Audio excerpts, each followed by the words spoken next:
fast, sleek, and iconic. Enzo Ferrari built his brand on these three ideas. He wanted to leave a lasting impact in the world of cars and motorsport, as well as with the average person. He chose red as the color of his cars as he thought it resembled speed. Enzo once said, "Ask a child to draw a car, and certainly he will draw it red." He knew the basics of business and carefully planned his every move to create this beautiful brand. But was he always this way? Today I bring to you a brief history of Enzo Ferrari. We'll be discussing his early life, his entrance into the motorsport business, and the legacy he left behind. When you think of Ferrari, you think of racing, fast cars, and a brilliant mind. You may even start wondering if he was like that as a child. Enzo was born into a small family on February 18, 1898 in Modena, Italy. According to the International Motorsport Hall of Fame, his father ran a small steel business creating axles for the Italian railroads, and this business kept their family afloat. It did, unfortunately, go under once his father and brother died with the flu in 1916. Enzo spent his time outdoors or working, and he didn't really care for school, and his grades reflected it. His first introduction to speed was in 1908 when they took a family outing to a local race. The Ferrari website states that many assume this is what sparked his dreams of being a racer, but that's not necessarily true. Ferrari was never a car guy, although he knew his way around an engine.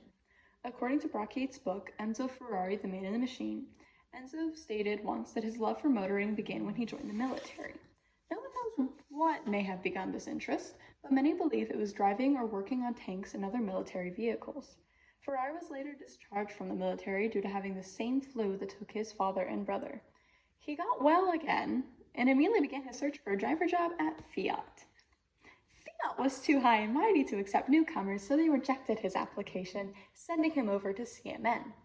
Britannica states that he drove for the small company and placed 9th in his debut race from Parma to Poggio di Bercetto in 1919. The Alfa Romeo Racing Company caught on to his talent early, immediately offering him a job as one of their drivers. Enzo raced in as many races as he could, but inevitably took a long break from 1924 to 1927. There is much speculation around the reason. The book Enzo Ferrari, The Man in the Machine, explains that his son Dino was extremely ill and would eventually pass. His wife was overbearing, and the rising political conflicts in Italy were grueling. All of this stress surely must have been the cause, but only heaven knows. Once he overcame this setback, Ferrari began his own racing company under Alfa Romeo called Scuderia Ferrari. He formed close relationships with his drivers until one of his best friends would lie lifeless in a ditch. You would never find Enzo near the tracks after that incident, but his drivers would still remain the same. He only chose the most determined and borderline suicidal athletes. They all had a mindset of all or nothing, leading many of them to perish in the cars or retire early. Ferrari had many brilliant drivers in his time, as well as mechanics that led the way to victory after victory. According to the official Ferrari website, his mechanics were often old ones from rivaling teams that gave insight to how the vehicles were accomplishing such speeds. Together, they started creating normal sports cars along with their racing subdivision. The introduction of their beautiful new car with a never-before-seen V12 engine was constantly being postponed, however, as they announced its making far before they even had a prototype.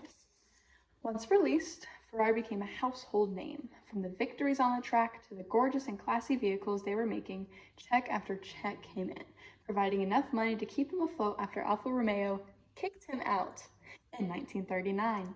He spent the next several years of his business creating new ideas, building up his Formula One team, and working in the factories. After about 20 years, Ford came along wishing to buy part of the company in order to win at the 24 Hours of Le Mans. Ferrari rejected the offer.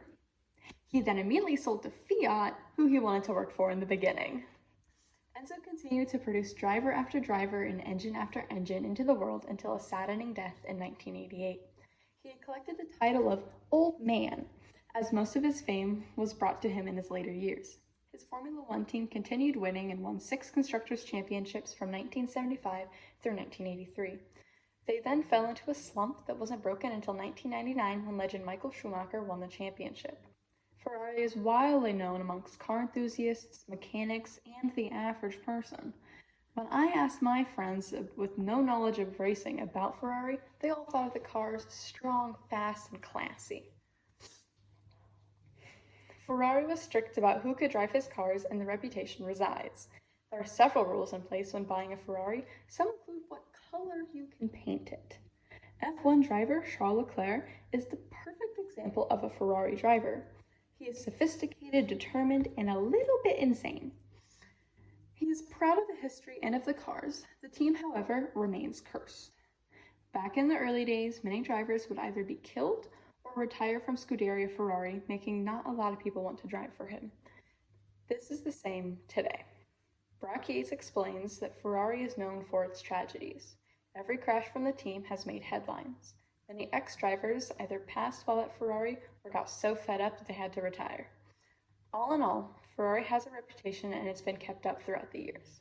Every car is made in classic sense of sophistication and speed. A mechanic was interviewed about the legacy of Ferrari in Italy, and he stated, "There are two religions in Italy, the Catholic Church and Ferrari." Ferrari has lasted for almost a decade now and will continue to grow strong. The life of Enzo is one of trial and error, heartbreak and happiness, and has a whole lot of detail. From the engines he designed to every person that worked in his factories, he did every move with intent. He treated his dream like a business and succeeded in doing so. We've covered Enzo Ferrari's early life, his entrance into motorsport business, and the legacy he left behind. I encourage you to go and watch a Formula One race that takes place in Italy to see the impact, especially on fans, as well as reading the Brock Yates book on Enzo that I mentioned earlier, Enzo Ferrari, The Man in the Machine. Thank you.